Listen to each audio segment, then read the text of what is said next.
فجر کی قسم اور 10 راتوں کی اور جفت اور طاق کی اور رات کی جب رخصت ہونے لگے، اور بے شک یہ چیزیں عقل مندوں کے نزدیک قسم کھانے کے لائق ہیں، اس بات پر کہ کافروں کو ضرور عذاب ہوگا۔ کیا تم نے نہیں دیکھا کہ تمہارے پروردگار نے قوم عاد کے ساتھ کیا کیا، جو ارم کہلاتے تھے، دراز قد مانند ستونوں کے، کہ تمام ملک میں ایسے پیدا نہیں ہوئے تھے؟ اور سمود کے ساتھ کیا کیا، جو وادی قرا میں چٹانیں تراشتے تھے؟ اور فرعون کے ساتھ کیا کیا، جو خیمے اور میخیں رکھتا تھا؟ یہ لوگ ملکوں میں سرکش ہو رہے تھے، پس ان میں بہت سی خرابیاں کرتے تھے، تو تمہارے پروردگار نے ان پر عذاب کا کوڑا برسا دیا۔ بے شک تمہارا پروردگار طاق میں ہے۔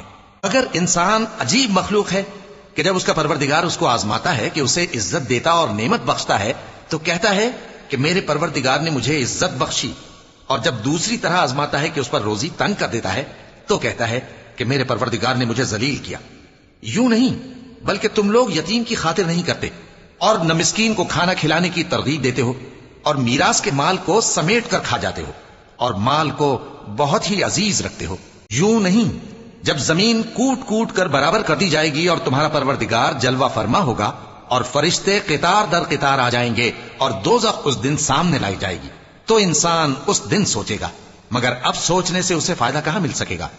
کہے گا کاش میں نے اپنی اس زندگی کے لیے کچھ آگے بھیجا ہوتا، تو اس دن نہ کوئی اللہ کے عذاب کی طرح کا عذاب دے گا، اور نہ کوئی اس کے جکڑنے کی طرح جکڑے گا۔